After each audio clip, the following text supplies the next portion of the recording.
Uh, I think we should start now. Hi everyone. I welcome all of you to this webinar by AWS Educate in collaboration with IEEE CS Chapter, BMSIT&M. How to Master AI ML with AWS by Mike. Let me just give you a brief introduction about our speaker before we start off today. Mike is an AWS ML hero and he has a great experience with cloud computing. He is into this industry for more than 2 decades now. He has worked with A Cloud Crew, serverless heroes, Level Up Cloud, Linux Academy, and many others as an instructor before. And now he is running his own training program, AWS ML Training. We'll be putting the link to his courses in the chat box. If anyone is interested, please register to his courses after this event. So Mike, welcome to you and over to you now. Well, thank you very much. And look, thank you so much for everybody showing up here today. It's fantastic. I was just trying to say hello to a few people in chat there, so we'll I'll have to stop doing that now because I'm going to have to concentrate on talking. But look, I don't quite know what to expect. I don't know the level of understanding and knowledge about artificial intelligence and machine learning. So I'm very keen for this whole event to be interactive, if you like. I know everybody can't speak at the same time because obviously it's going to get very noisy, but maybe if pop a question in chat, maybe, and maybe if people can keep an eye on chat and yell it out to me so that I know we can have a look at that.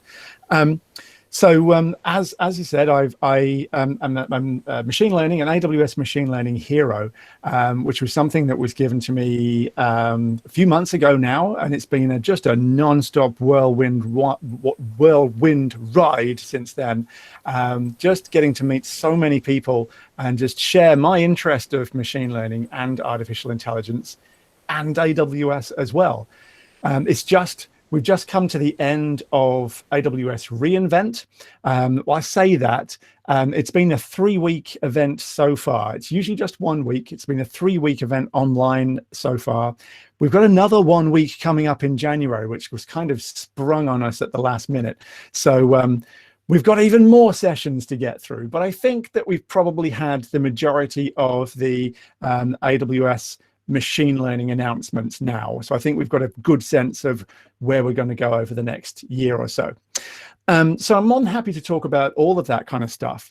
But I have got a few slides that I thought I'd talk through. So as has been mentioned, I do have a course currently, which I teach on artificial intelligence and machine learning. It's actually specifically targeted at anybody who's looking to pass the machine learning the AWS Certified Machine Learning Specialty Certification. I think that's the title. So it's actually one of the certifications that AWS have available. So it's quite specific, but to pass that certification, you need a general background in machine learning, as well as understanding how the services inside of AWS work. And so I do go into the general background of machine learning as well as inside of AWS. So what I wanted to do today, until I get asked a question which takes us in a different direction, what I wanted to do today was I just wanted to go over to clarify the foundation, if you like, of machine learning, certainly the way that I learned machine learning when I first looked at it, because it's a huge topic, right? Machine learning and artificial intelligence is a huge topic, and anybody looking at it and feeling overwhelmed, that's okay. I completely understand that, and it's okay. This subject is enormous. Coming into it afresh, it's a bit like coming into IT in general. It's just an enormous topic, and nobody knows everything. Nobody knows everything from writing a website application down to crafting the internal workings of a silicon microchip. There's all these different elements and fields in between, and that's exactly the same with machine learning as well. So with machine learning, we've pretty much got a whole spectrum of different areas to specialize in. Everything from the deep statistical analysis and machine learning research, which happens in a lot of universities around the world and other academic institutions, where people are trying to figure out brand new models, brand new algorithms, thinking about ways that they can slice data to be able to get more insight out of them. Then you've got people who actually then operationalize that area. So people who are what can be called machine learning operations, so ML ops is a term which is starting to get used more and more. And so that's where people are actually taking those algorithms that have been developed and then are operationalizing them and creating models out of them, throwing data into them and creating things which are going to essentially one day have business or social value. That's really where the sort of the machine, the powerhouse of machine learning is being realized. Then you also have people who are developers, developers who understand how to develop software which is used by end users, who are going to tap into those pre-built models. Maybe these are something you could discuss more at the artificial intelligence layer. So people that can build an application with the right kind of user interface, with the right kind of interaction with an end user, and use those services to expose those models that have been created to the outside world.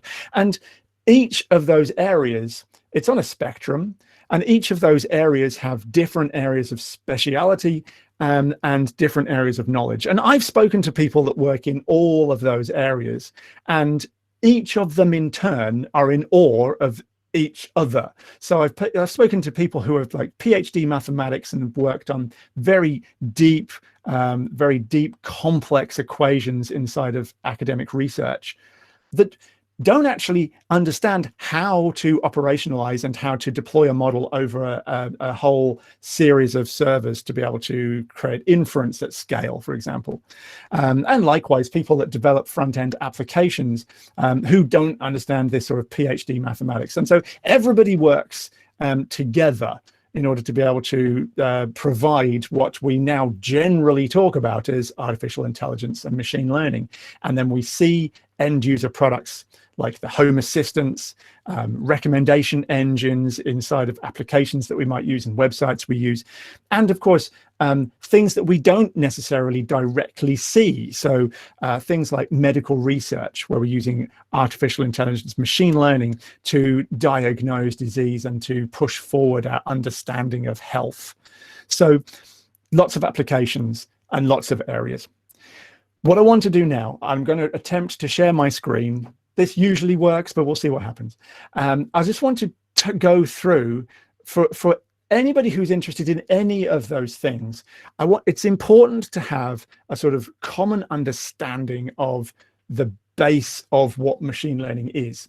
And I understand that some of you are going to say, I know what machine learning is. And maybe some of you know this already, but I find it always useful to start at this common point, get a common vocabulary, and hopefully, even if you know some of this, then maybe you'll be able to see this in a slightly different way to the way that you've seen it before. So let me click the Present Now button, say your entire screen. I'll just talk through what I'm doing here and guess at which screen I want. That's the one. Say Allow.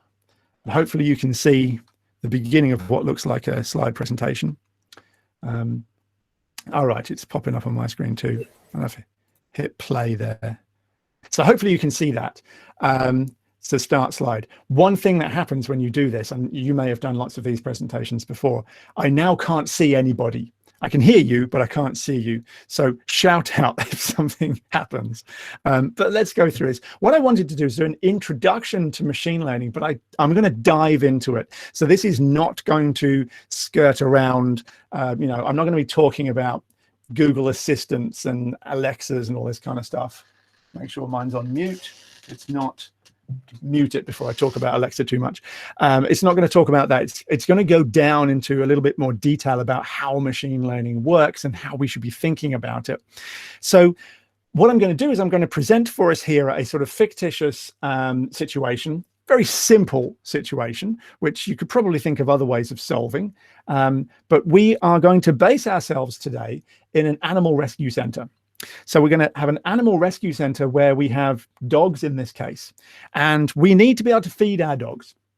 And so you can see here that we've got different sizes of dogs, and they then require different amounts of food.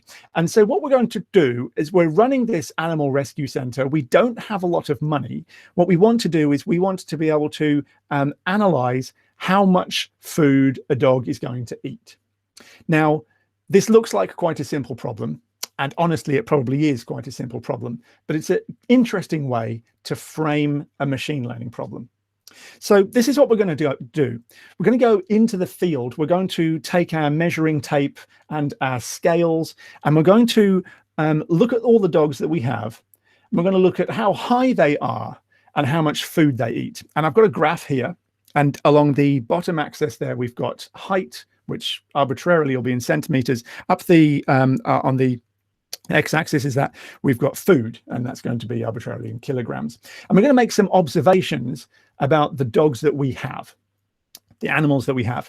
And of course, you could apply this to anything. I'm just using something for this example.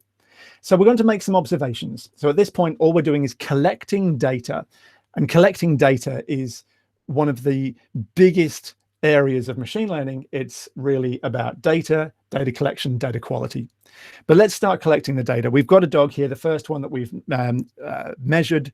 We've measured how high it is. It's not very high. And guess what? It doesn't eat very much food. Probably what we expected. Then we've got another one. It's a little bit higher. It eats a bit more food. And on it goes until we've collected a whole bunch of data about the dogs that we have. And you'll probably be able to see that there is somewhat of a linear correlation between the size of a dog and how much food it eats. No surprises really to anybody there, but that's what we've discovered. So now what we're going to do is, with this data, we're going to try and predict, key machine learning term, we're going to try and predict how much food this new dog will eat. So we're going to measure this dog. We're then going to take the height of this dog. We're going to plot it onto this graph. And then using this linear correlation, this line that we've drawn through the dots here, we're going to use that line to predict how much food that dog will eat. So this is all pretty straightforward stuff. But essentially what we've done here is we've used a very simple concept of machine learning to be able to figure out how much food this dog's going to eat. And this dog is very happy. Okay, so let's jump back into this data for a moment. This line that we've drawn through here is basically a line that generalizes all of those data points that we collected when we were out in the field. But why did we draw a line like this? Why didn't we draw a line like this, for example? This line here, it goes through every single one of the data points that we collected from the field. So does this do a better job of predicting how much food a dog of a certain height would want to eat? Now, intuitively, you're probably already saying no, but let's figure out why that is. So what we're going to do is we're going to perform some analysis on these two lines to figure out which one does a better job. And to do that, we're going to introduce some more data points that I didn't tell you about. These data points were collected actually at the same time, and I'll put them onto the graph around about here. And these data points we're going to use to test the two different lines that we created before. So let's get rid of our original data points. And now let's look at these two lines just in relation to these three new data points that we have. First of all, let's take a look at the squiggly line. I'm going to call it the squiggly line because I can't think of a better mathematical way of representing it. And we're going to find a way to analyze how well this squiggly line, which remember, it went through every single one of the original data points we collected, but how well this squiggly line is going to represent these red dots. Now, clearly these red crosses, clearly it's not done a perfect job, but this is what we can do. So we can measure the distance between the cross and the squiggly line. So we're going to measure the distance just in the x-axis for all of those data points like that. And then what we're going to do is we're going to take all of those differences that we've measured, and we're going to add them together and store them at the side. And so what we've got here with this dashed green line on the side here is the sum of the differences between those red X's and the wiggly line that we were looking at before. And we've stored that at the side. And if you can see just underneath that, I've given it the label of the wiggly line. Now we're going to take a look at the straight line that we had, and we put those through those dots. And we're going to do exactly the same thing again. And remember, this straight line didn't go through actually any of the original data points, but it kind of generally followed the trend. So now we're going to do the same thing, and we're going to add together all of those differences, put those to the side, and that's going to be our sum of differences for the straight line. And you can see, of course, when you look at both of those side by side, that the sum of differences for the straight line is less than the sum of differences for the squiggly line. So let's put some data back. And what we're going to say, therefore, because that line is generally closer to those red dots, this is the line that we're going to use. That's why we've proven now that this line does a better job of representing how much food, on average, a dog of a certain size would eat. So let's look at some terminology for the example that we've just looked at. Super simple, but everything that we've just looked at there relates to machine learning, and there's some key terminology. So those green dots that we originally collected as part of our data set, they're our training data. We used those green dots to figure out where we would put our straight line. So that's the process that we went through. So those green dots are what we would call generally our training data. Those red dots then are our testing data. So we used the green dots to figure out where the line was going to go. And then we used the red crosses to figure out whether the line that we drew was any good or not. So that's what we've used that for. It's our testing data. And then this straight line is our model, or it's a representation of a model. And it's, in very simple terms, the representation of a machine learning model. So that's what a model is. Now, we could have had this squiggly model, as we talked about before, but we determined through our statistical analysis that it actually wasn't as good as the straight line. In fact, the problem with it was that it fit perfectly our training data, but it really didn't represent very well at all our testing data. And so we say that this model, if it was a machine learning model, we would say that this model is overfit. It fits our training data perfectly with 100% accuracy, but it's lousy at trying to estimate where our testing data. So it failed. Let's look at a different example of a model. Here's a model which completely goes against the trend of our dots completely. And we very intuitively can see that this isn't going to work at all. So this model is underfit, unsurprisingly. Don't see a lot of this happening. In machine learning, we tend to see more likely things that overfit, and we have ways to fix that. So this model is ultimately the model that we ended up with, this straight line going generally through the points, and that general is the term. We say that this line generalizes well. So there's some more terminology there. So there's a few key terms, and we've basically built a machine learning model, very simple one in graphical form, but you can see how machine learning works. We provide data to an algorithm, and the algorithm then figures out where this model is going to go, and then we can use this model to make predictions about new data, in this case, new dogs, even data that the model's never seen before, and we can validate that with our testing data. So that's our model. Now, in reality, I've said a number of times throughout this that this is an extremely simple thing. This is a very simple problem space that we're looking at. And, you know, we could probably use our own judgment when we're looking at a dog to figure out how much food it's going to eat and other characteristics about it as well, potentially. But the power of machine learning is to be able to do the process that we've just looked at across more than just 2 dimensions of data. So this graph is a 2-dimensional graph. It's got an X and a Y axis. I can show you this in a 3-dimensional graph. So let's say that we've got the height of a dog, the amount of food it eats, and maybe the number of times it wags its tail per minute. I just needed another attribute. I had to make one up. So the number of times it wags its tail per minute, maybe this sort of correlates to how happy it is and maybe how much energy it has. So maybe how much food it eats. I'm no veterinarian scientist, I don't know. But anyway, so now we can plot dots, data points in 3D space. And so you can see here, obviously, the larger ones are supposed to be closest to us. The ones that are smaller and fade out slightly are further away from us. So we have points in a 3D space.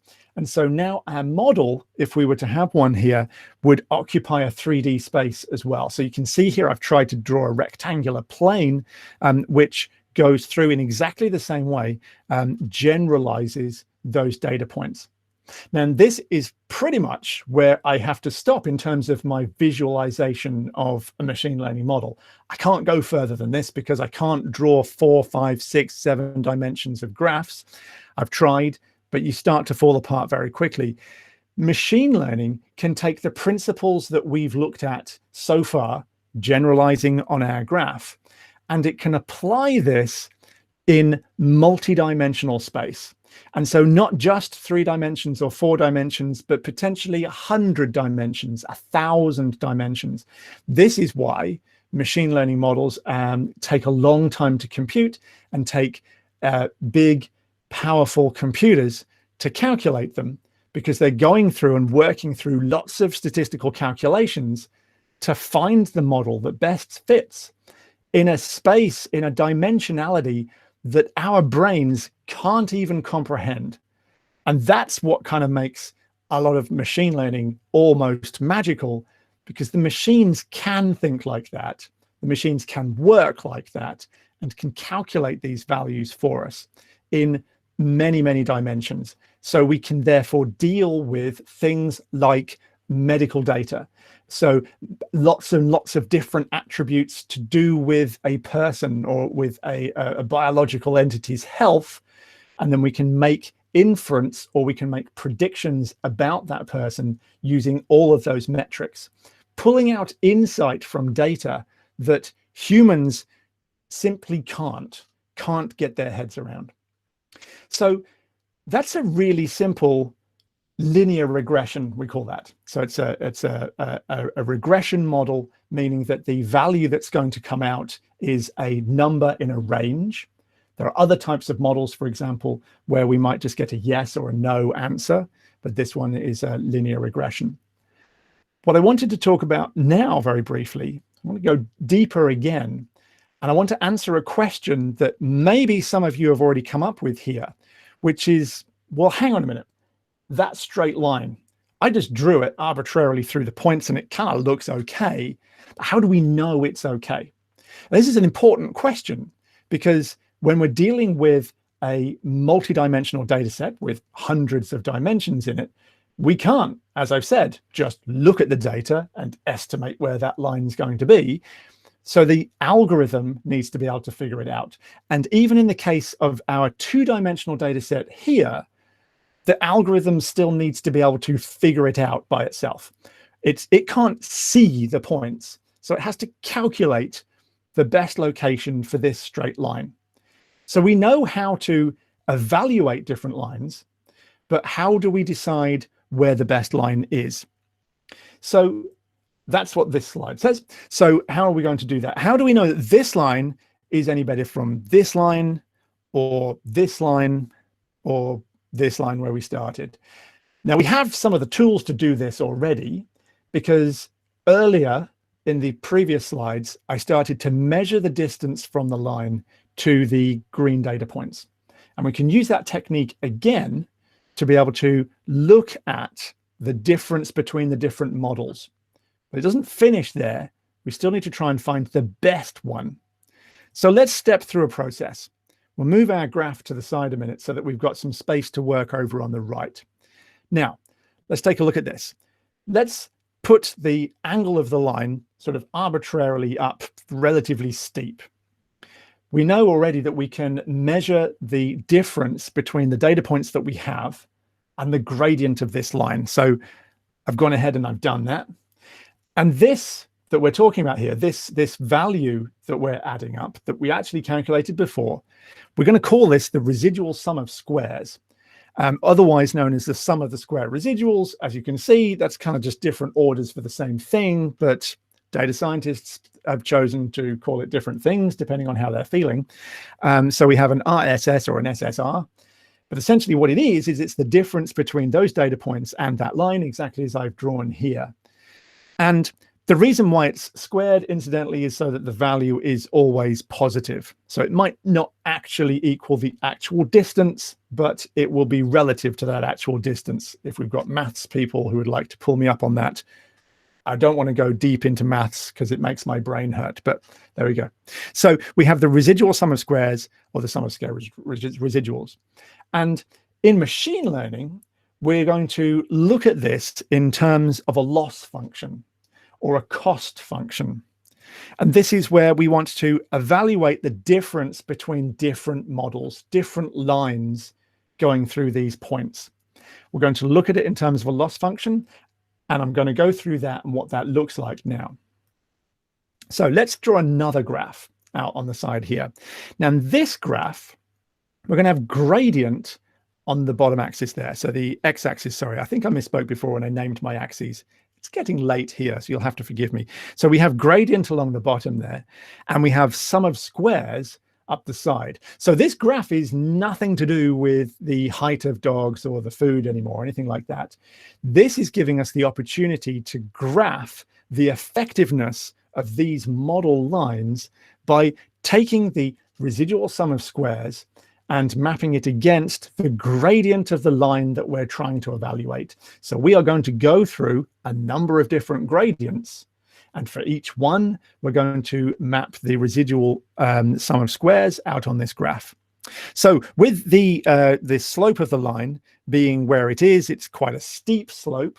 And we have our residual sum of squares, and I have estimated, for the sake of a PowerPoint graph anyway, I drew this by hand, that the value will sit on our right-hand graph around about here. Let's make the line a bit shallower. Let's calculate the residual sum of squares one more time, and let's plot that value again. Let's then make the line shallower still. This is getting a little bit more like the model line that we looked at before. And we will plot the residual sum of squares one more time. And then we'll do it again as we get shallower still. And then just one more time. We're going to go almost horizontal. This is almost zero slope, but not quite. And we'll plot the residual sum of squares one more time. There we go. So we can see here, maybe starting to emerge on the right-hand side, is that we have something that is a bit like a parabola happening over on that side. So there is actually some kind of a function which is drawing out that curve. And that curve represents different positions of our model line, different angles for our model line, and the resulting difference of residual squares. And so what we want to find, what we want the machine learning model to find when it's trying to train itself on this data, is we want it to find the very bottom of that curve. That's our aim. Because at the very bottom of that curve, that's where the model fits best. That's the best fitting gradient of our model line to the sample data points that we have. I hope that makes sense. So now we need to step back just for a moment.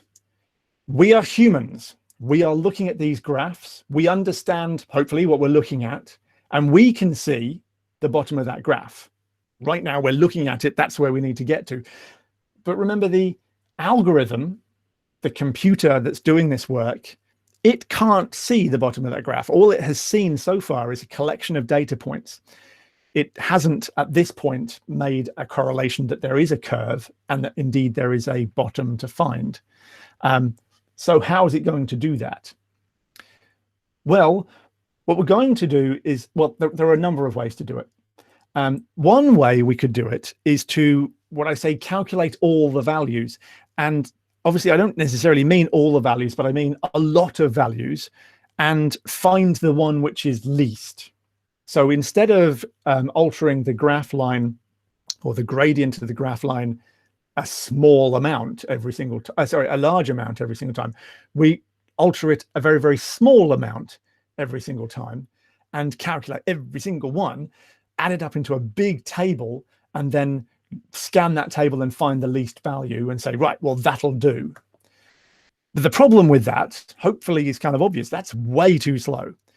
Don't forget, we are here dealing with a two-dimensional data set. If you've got a several hundred dimension data set, this is going to be probably impossible, because the number of values and number of places you could calculate is enormous. It's not actually infinite, but it's so big that you'd never finish calculating all the points. So we can't do that. It's way too slow. What we can do is often represented in different ways when we're looking at this. Often what people say is, well, we're going to put a magical ball at the top of the curve, and we'll let it go, and we'll see whereabouts it rests. And obviously, the ball's going to be too boring, so we're not doing that. And we're going to take the sloth that we had before, because incidentally, when I said that was too slow, that's the sloth, known for being quite slow. We're going to put out a sloth in a little sled, and we're going to let it slide down the hill and find the bottom of the curve. This is, programmatically speaking, what we want to do. And this is called gradient descent. Kind of makes sense. There's a gradient. We're descending it until we get to the point where we reach the bottom. This is the process we want to go through. And this is how we achieve it in computer calculation logic terms. We pick a data point to start from. And at that data point, on the essentially on the graph. So in other words, we are choosing essentially an arbitrary gradient for our model. We do that, we calculate the residual sum of squares, and we figure out where it is on the graph, just as we did before. And if you can see here, we've got one data point, and we figured out the gradient at that point. Essentially, we're just going to have to calculate just each side, and that by calculating two different points, we can calculate the gradient. We know where we are. And we can see at this point that the gradient's quite steep. So we are not where we need to be, because we need to be where the gradient is 0 at the bottom. That's where we're aiming for. But because this gradient's quite steep and it points in one direction in particular, we can take what we call a step in that direction and try again. We do that. We've calculated it. The gradient is slightly less, but it's not very much less. So let's take another step. We step in. We calculate it again. The gradient's getting shallower now, so maybe we'll take smaller steps. We take another step in, we find another point. You get the idea. We take another step, and then we find actually we're pretty close to 0. We're happy, we'll stay here. So rather than calculating every single point along that graph, we've calculated just these key points. And in this process of gradient descent, and we can speed it up even more with stochastic gradient descent, which is our process of trying to find the minima of this graph. And this is one of the fundamental and most important concepts, I think, for the introduction anyway to machine learning, is that what we've done here and what we are doing here is that loss function that I talked about before. This is a process that we've gone through to find the best gradient for that graph, mathematically, statistically, and this scales over hundreds of dimensions if we want, and that's what machine learning does. The graph will, in 3 dimensions, becomes a landscape that you can look at, and then of course 4, 5, 6, and 100 dimensions, it becomes a digital landscape that we cannot comprehend, but the process is the same of finding a point, calculating gradients, moving, calculating gradients again, and finding our way to the bottom of the valley using stochastic gradient descent in this case. There are other ways of doing it, but this is one of the fundamental ways of doing it. And these are the processes that under the hood, this is what machine learning does. So there's things like step size. We can vary this to make it go quicker or slower. If we have too small a step size, then we're going to take a very long time to get to the bottom. And we kind of go back to that you're calculating too much problem. If you take too big a step size, then you can completely miss the minima altogether. You can end up flip-flopping around. Other problems can occur when you do that too. So essentially, we experiment to try and find the right step size. We want to get to that point which is just right. An experiment is a lot of what machine learning is. you'll find that as you work with machine learning frameworks, some parts of those frameworks are essentially there to help us experiment and work at just, well, what happens if we set it like this? Oh, it doesn't work very well. Well, let's increase the step size. Now it works a bit better. And we just continually experiment and refine and run through models until we get to the outcome that we're looking for, and the outcome that suits the kind of problem that we're looking for. And the other problem with step size and too large a step size, well, again, sorry, first of all, too small a step size, we're going to end up down in this minima of the graph here, of this graph that I've drawn. Fantastic. Took us a very long time to get there because we did lots and lots of calculations, but we found a minima. Let's be careful, because that's not actually the minima. The minima is actually over here. So we missed it altogether. And so this is why sometimes setting something too small and saying, fine, I don't care, we'll just leave it to train for 7 days, I don't care. Well, you might actually care, because you might miss the minimum. And this is why experimentation is the key. So getting the right kind of step size is important, but don't want to dwell on that too much.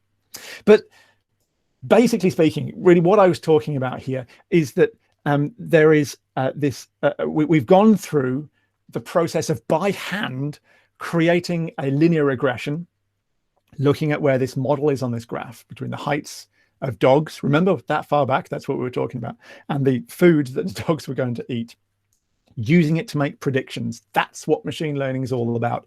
In this case, using a loss function of stochastic gradient descent. And we've seen how then the machine has vision into our data to find the place where the line fits best. And we've looked at how we evaluate those different lines. And the great news is that all the animals in our animal rescue center have now been rehomed, so we can all breathe a sigh of relief. Okay, so there was a bit of an example. I just wanted to go through that simple model. It's a linear regression. Linear regression models are still used today, even though they were some of the first models to be sort of evaluated. We've moved on into deep learning with convolutional neural networks and neural networks of all different kinds. The principles really are still the same. It just gets more and more complex the further you go. Now, before I sort of throw this open to questions and bring this down and actually jump back into the chat room and see if you're all still there, I hope you are. I just wanted to talk a little bit more about AWS themselves. So I don't work for AWS, but I'm a big fan. I work with AWS all the time, and I have done for quite a number of years now. And if you've ever been to a machine learning presentation by AWS before, they will no doubt have shown you this slide, or a slide which looks something like this. This is actually a little bit out of date now, because reInvent obviously has just finished and a few more services have been added to this slide since then. But the general principles of it remain the same, because this is AWS's approach to how it enables and supports machine learning workloads on the platform. So you can see there are three different layers. There are three layers to their approach. At the bottom, starting at the bottom, we've got those ML frameworks and infrastructure. So these are fundamental building blocks for building machine learning workloads anywhere, but these ones are particularly set up, of course, for AWS. So we have frameworks in there such as TensorFlow, MXNet, and PyTorch. You may have heard of these before. These are frameworks for developing machine learning solutions. So you can build algorithms in there, and you can use those algorithms and train them in there. This is the powerhouse. This is where the real grunt work happens. With those, there are other libraries like Gluon and Keras, which sort of go hand in hand to abstract and make some of those things a little bit simpler. But in terms of the AWS layer, you've also got deep learning powered containers and AMIs for creating servers, so virtual servers in the cloud that you can use, which are optimized with GPUs, multiple GPUs potentially, and are optimized to be able to run heavy computational loads to do that machine learning. And those libraries have been compiled specifically for that infrastructure. So it's very powerful stuff. It's also very complicated. And so if you're interested at a deep level in machine learning, then that's absolutely a place to be. But it can be a bit complex, and it's a little difficult to necessarily get that sort of social and business value out of that level. So that's why AWS have added this middle layer here. This middle layer is the ML services layer, so the machine learning services layer. And pretty much that layer inside of AWS is made up out of SageMaker, a service, a collection of services, a collection of things, which AWS calls SageMaker. Really what it is a collection of tools, of frameworks, of containers, like Docker containers, patterns, documentation, services, ways to deploy into production. It's everything really that a machine learning operations person, an ML ops person needs in order to be able to deliver value from machine learning without having to go down into the weeds of things like TensorFlow necessarily. But if you want to, you can. And without needing to get completely into how AWS infrastructure works. So without needing to know how to spin up a fleet of servers, because you can do it all through APIs at the SageMaker level. And AWS have introduced over the last couple of years SageMaker Studio, which is an IDE, so a development environment that you can go into, and you can do pretty much everything that a machine learning engineer would want to do just in that one interface. And it will then go and control other areas of AWS on your behalf. So it's a very powerful place, and it's a very interesting place to start when you're trying to build your own models. Actually building your own linear regression models, as we've just talked about, you can do that quite easily inside of the ML services layer with SageMaker. The last layer to talk about is the AI services, which is on the top. So these are the artificial intelligence services. These are API endpoints that a developer can tap into and can expose through their application pretty easily to expose essentially pre-trained models. So models that can already recognize things in images, models that can already convert speech into text, those types of things. They've all been made already by AWS, by very smart engineers working for AWS. And so all we need to do is plug those into our application, and off we go with minimal knowledge required of anything to do with machine learning, really. So you'll see that those three layers there map back to where I started this whole lecture presentation, right back at the beginning, when I was talking about those three different areas of machine learning and artificial intelligence. We started off with the machine learning researchers who are getting right down into the detail with the mathematics and the PhD maths and all that kind of stuff. If you're there, and if that's where you want to be, and you want to be able to crunch data at scale to be able to figure out the next generation of algorithms, then the ML frameworks and infrastructure down at the bottom there is where you want to be, and you want to be pushing on the boundaries of what that technology can do. If you want to be in the operations space, so making value or getting value for businesses, for business and social value from machine learning, then the ML services in the middle means that you can rapidly make solutions in SageMaker and be in that operational space, pushing those models out to the real world so that people can start to use them. And those people that are going to use them initially are going to be developers to develop applications and products around those. And they can also use those AI services at the top there, combining in some very powerful machine learning directly into their applications through that layer at the top. So hopefully you can see how we've come full circle and how those roles map to these different areas inside of AWS. And so I will put this slide up now at the end. And hopefully we can have some time to chat. Hopefully we've got some questions about what we've talked about here.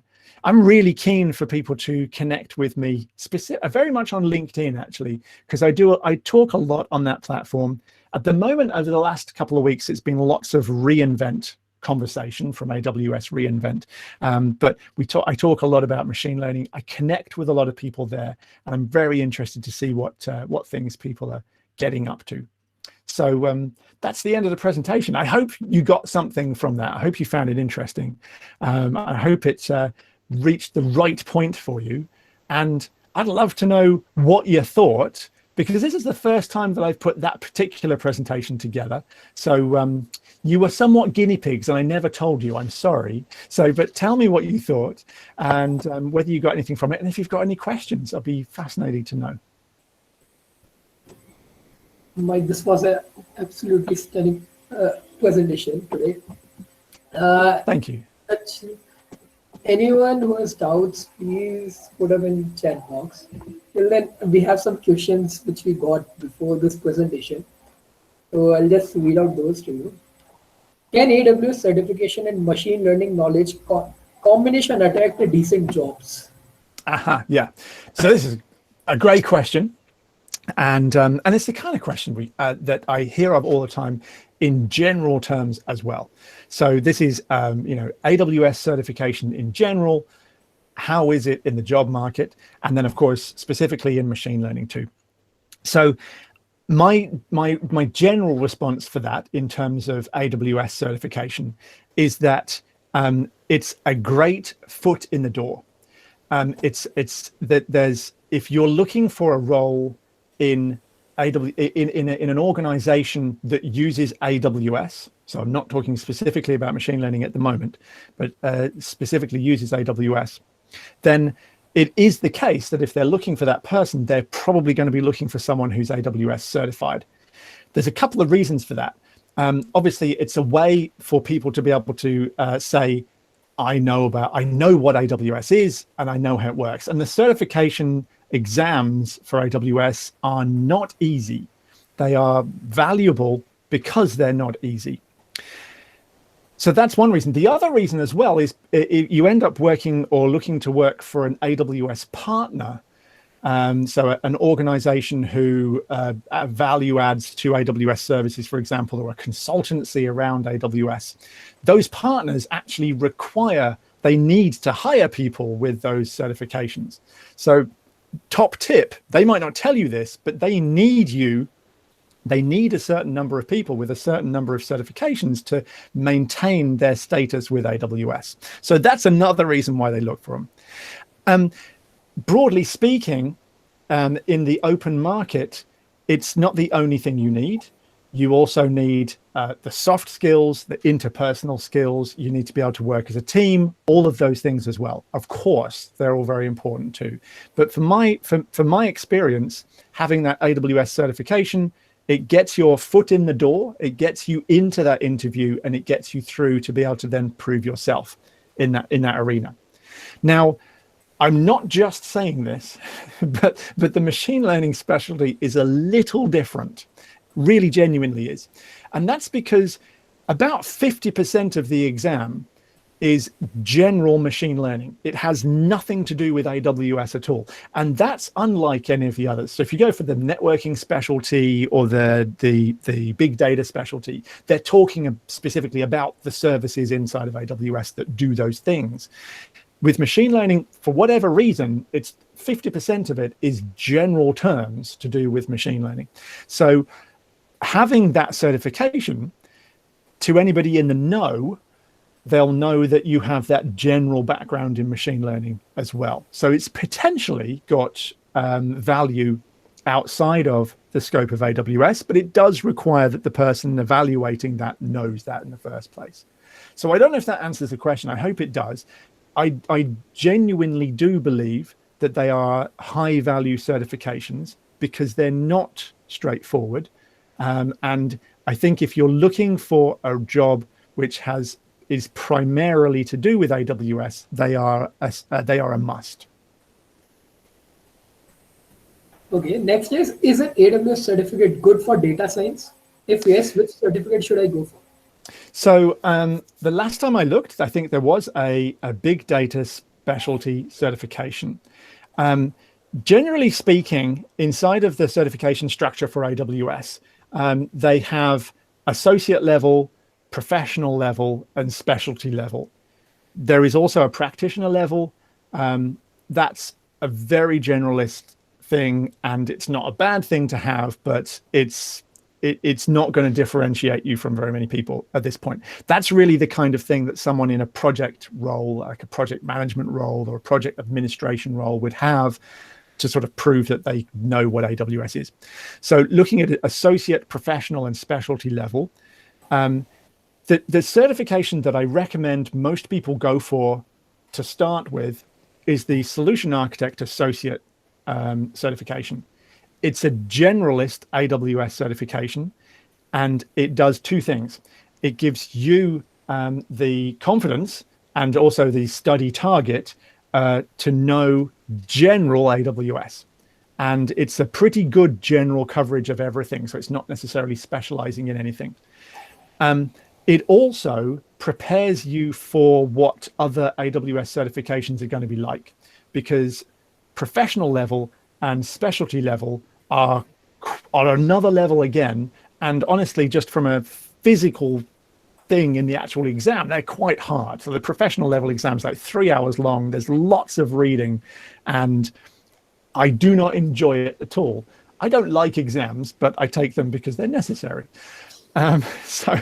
So Solution Architect Associate, I always recommend that if you're going to take any other exam, then start with that one and build on that. You can then go to professional, you can go to specialty.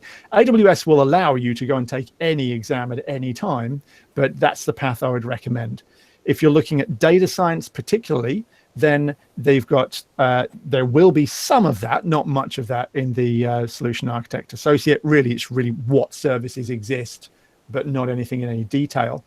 Solution Architect Professional will be a little bit more detail on top of that. And then Big Data Specialty, I think that's still current, and that's probably the one to have a look at there. Next is knowledge on AWS necessary for data science? Obviously you're asking me that, and I spend more than 24 hours a day thinking about AWS, figure out how that's possible. So I would say yes, but in a contemporary IT environment, it's certainly in the markets that I am exposed to, AWS is a massive and growing force. People are expecting to put new workloads in AWS. And when it comes to large data and big data and whatever comes beyond big data and machine learning, there are not very many places which it's worth targeting doing that other than one of the major cloud providers. AWS has got a very strong offering in this space. Google Cloud Platform's got somewhat of a strong offering in this place. Azure's got something there too. I am less familiar with those other platforms, but in a certain type of industry, outside of some governments tend to be sort of like swayed towards Microsoft and Azure, because usually they have some sort of legacy procurement commitment to that kind of thing anyway. But in greenfields projects, especially startups, people are throwing data into AWS in a big way. There are other platforms, right? And so the question should now be on many people's minds, what about Snowflake? Snowflake's the thing at the moment. Absolutely. Snowflake's built on top of AWS primarily. It obviously integrates with other platforms as well. And so if you're going to use Snowflake, you would probably also use one of the other providers and use AWS as well. So AWS has got the power to do it. I would suggest that it's not going anywhere anytime soon. And so, yeah, for dealing with big data sets, absolutely 100% cloud. And from my perspective, yes, it would be AWS. Why AWS only, not Google or Azure? So from a scale perspective, AWS is bigger than the closest, well, the last time I looked anyway, it was like bigger than the closest 9 competitors put together. So from a scale perspective, from an economies of scale perspective, we should expect that it's got the benefit of cost on our side. I'll be completely upfront with you, as I don't have as much experience with GCP and with Azure. So I know that there are some things in the Google Cloud Platform product suite that work well with big data, but I'm not as familiar with them. What I will say, though, is you look at reInvent, which we have kind of just come to the end of. There's another bit coming in January. AWS have seen the demands, and they've seen what people want, and they've innovated on top of those products and services that they have. In the big data space, we're looking at things like Redshift, data warehousing, now does a bunch of things that it didn't do before, which a lot of people are saying, well, that was the influence of Snowflake. People were moving to Snowflake because it did a certain thing. Well, now Redshift does it. It's a very interesting thing, the way that AWS works. I find it fascinating. And if I wasn't working in this space, I might even be trying to write some kind of book about the business model of AWS. It is really true what you hear. They do not have, right, I'm going to make some bold statements here. And anybody from AWS, I'm willing for them to tell me I'm wrong. But they do not have a 5-year roadmap of the products that they're going to develop. What they do, they say that they're customer obsessed. And that sounds like a throwaway comment, right? Because everybody says that. Oh, yeah, we're customer obsessed. We want to do the right thing by the customer. But it's actually the way this company works. They gather together lots and lots of requests from customers. They see what the customers want. They evaluate them and say, right, we'll build that and we'll move forward. So all of these things that we've just seen released at reInvent are because customers have specifically asked for these things. And so why AWS? I think they have a very unique business model. They make what people want. If it doesn't work, fine, they'll concentrate on something else. You just look at where the companies come from. I am completely biased, I'll say it. I will use whatever technology is best. I've made that commitment to myself. Right now, as far as I'm concerned, that's AWS. I'd be more than happy to hear from someone else to say that GCP has something different. Next is, in your opinion, how will AI impact application development? Well, goodness. You're going to yeah, well, so you'd have to kind of like put a time thing on this, like over the next 6 months, over the next 6 years, over the next 60 years, there's a very different answer to that question. So we are seeing some incredible things happen. We are only scratching the surface of what machine learning and artificial intelligence can do.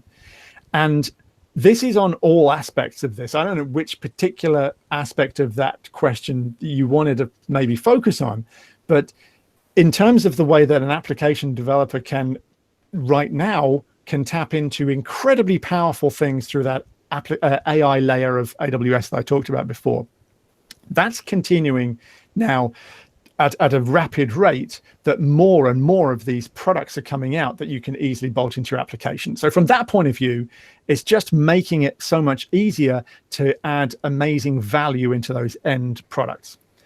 From the point of view of actual development, I'm going to skip to the other end of the spectrum here. And now I'm talking 6 years to the next 60 years. In terms of application development itself, I think it has the potential to completely change how we do this. A lot of people are talking, with some concern that machine learning and artificial intelligence is going to take the job of every human on the planet. And that might not quite be true, but it might be truer than we think in some cases. And I don't know if you've seen, but I think it's called GTP3. There's this machine learning algorithm. It's a machine learning model that has been created. So we are now seeing mega models, I think we'll call them, where rather than just someone coming up with an algorithm that you can go and train your own model, these mega models are being created with eye-wateringly large amounts of data and compute power being churned through for years to come up with these amazing mega models. And the demonstrations that we are seeing from this now is someone writing in English the way, some description of a website, for example, and then this machine learning model can generate that website. And they're saying things like, a website that will sell handbags and be targeted at this market, blah.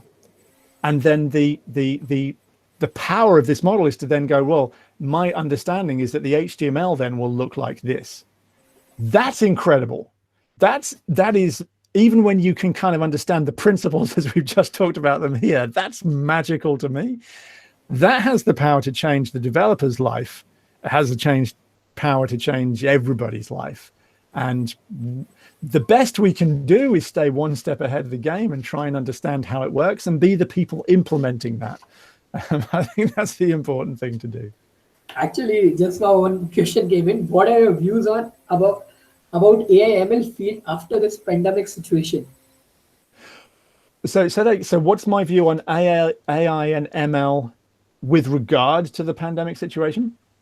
After this pandemic situation. After, okay, but after the pandemic, in relation to the pandemic, After presumably, 6 yeah. months of this. Yeah.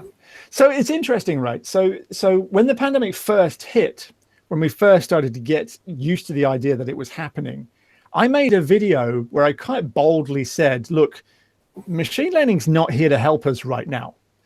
And the reason why I said that was because, as we've just sort of seen somewhat from the demonstration, the lecture that we had before, you need data in order to be able to train a model, in order to be able to predict the future. And so back at the beginning of the pandemic, we didn't have the data because we'd never seen it before. It was all completely new to us. I'm sure someone somewhere, a virologist, is going to come and tell me the similarities, but to me anyway, it was all very new. So it was very difficult to see how machine learning could really assist us. Now, that's at a high level. We are now seeing that obviously we have a vast amount of data, because the one thing that we've done over the last year essentially has been to collect data like it's no tomorrow. And so we've got lots of data now to start training models and to try and sort of get some insight. There are other types of machine learning as well. So we've just looked, broadly speaking, at what we call supervised machine learning. There's unsupervised machine learning where we can look for patterns in data. So there's possibilities there too. The key to all of this is having domain experts, people who understand the data, to be able to help machine learning engineers to create models around the data. That's what's really key. I think that we are at a point going into the future from the specific point of this pandemic that I think modeling is going to get much more accurate about the spread of, like, as the vaccine gets rolled out and hopefully the amount of virus starts to reduce. We're probably, I'm no virologist or anything, please don't take my word for it, but I'm imagining that we're going to see hotspots flare up from here and there. And I think that we're going to be able to use machine learning modeling to be able to understand what they look like and hopefully control it a bit better. But I think the key point here is that knowing about machine learning doesn't necessarily mean that you know about any of these other things. You have to work with domain experts in that area to really get the answer to those questions properly. There's one more question. I think ML OPs is not as mature field as ML itself. With respect to learning resources available, what resources would you suggest to learn the need and general workflow of ML OPs, and not specific to AWS, Azure, etc.? ML OPS, ML ops, ML operations. So we're looking for tooling for machine learning operations. Is that the question? Pardon, I didn't get you actually. Yeah. It's in the chat box actually. Actually, yes. Let's have a look here. I'm going back in it for the first time. What time was it put into the chat bot? 6:53. Six what? Sorry. 6:53. Raghav, if you are there, you can only. Oh, 6:53. You're all in a very different time zone to me. Yeah. If it's okay, I can unmute and. Yes, please do. Hello, how are you? Yeah, hi, I'm good. Thank you for the insightful session. Actually, I was recently going through the MLOps field in general and the workflow, but I found out that the field isn't as much mature as we see for ML in general. Like we have a lot of resources. We have blog posts, we have YouTube playlists, and then we have online courses dedicated to the specific to frameworks. But I think that's not the case with MLOps. So I wanted to ask what resources would you suggest, like in general, to learn about like the theoretical part of MLOps and why we need a dedicated field like that, and not specifically to AWS and Azure. Sure, sure. That's a fantastic question, and I think part of the problem, or part of the reason why that question exists, is because MLOps as a term doesn't necessarily have a very good definition. In the same way that DevOps, the developer world, doesn't really have a very good definition, and to some people it means one thing, excuse me, and to other people it means in different things. So that's probably part of the problem. Hopefully, I'm not part of that problem by using the term. And the description that I gave earlier is part of my trying to start to tease apart this and trying to set some kind of definitions around it. So maybe we need to do better at that. In terms of the resources for that area, I think that so when I've drawn it in the past, and I didn't draw it on the slide here, when I've drawn it in the past, I've drawn it as a sort of blob that kind of encompasses the edges of all of those main roles I talked about, with the research area and the development area, and then in the middle, this sort of operations area. I think that understanding the principles of cloud computing generally is probably a good idea. And that sounds awkward because that means that's a very big area. But machine learning operations is about taking algorithms that already exist. And this is so things like neural networks on the more complicated side of things, linear regression on a simpler side of things, and everything in between. Not worrying so much about why they work, although having a level of understanding is useful, but not worrying too much about the detail, but how to then just take that, train something, get it out into production. So machine learning documentation that you're seeing that is quite well established and well reviewed is still useful to you. The opportunity, if you like, is when you go to Google and you start to look for machine learning documentation. If you start to see things with complex mathematical formulas, stop, because you don't need to go there. back it up a little bit and look for things like scikit-learn. Scikit-learn is a framework much like TensorFlow and MXNet.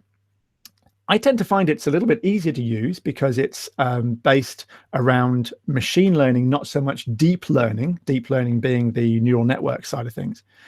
It has built into it, as lots of the frameworks do, it has built into it those algorithms already in a way that you can just get on with using them.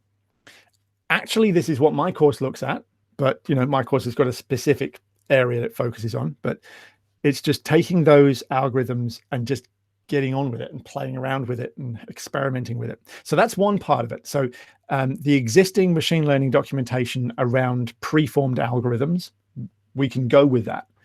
And then how do we train those things? We can go with that. So looking at things like, scikit-learn, again, is a very easy to get into Python-based machine learning framework. Looking at things like TensorFlow and Keras. Keras is an abstraction on top of TensorFlow, which allows you to very easily do very similar things to scikit-learn, just in the deep learning area. So you can cherry pick your bits and pieces of information from general machine learning documentation and videos and all the rest of it. Just don't fall into the deep level mathematics because that's not really where the operational side of things is. Then when you're talking about the other part of the operations, which is then getting that into production, getting an endpoint up, actually be able to hit that endpoint like an API, for example, you kind of need to get into a platform specific at that point. So SageMaker is going to help you do that. Other things inside of AWS will help you do that. Similarly with GCP, similarly with Azure. So from my point of view, I don't really see people deploying these machine learning workloads on their local machines so much unless they're just literally playing around with them.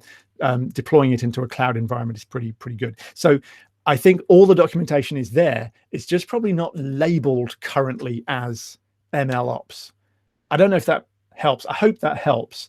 If you are brand new to this, but you're wanting to get into some of those algorithms, scikit-learn, if you've got some Python experience, is probably a good place to start. Yeah, sure. Thank you, Mike. No worries, no worries. And connect with me as well, and we can continue. I'll post things from time to time, and hopefully they'll pique your interest. Yeah. I'll send you a connection request on LinkedIn. Brilliant. Thanks. Thank you. Yeah.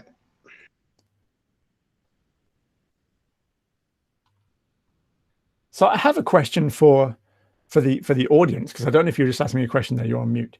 But I have a question for you guys. I mean, and in terms of the material that I presented today, I mean, maybe this is something you have to put into chat unless anyone's got some strong feelings on it, and you can unmute and we'll see how many people do it at the same time.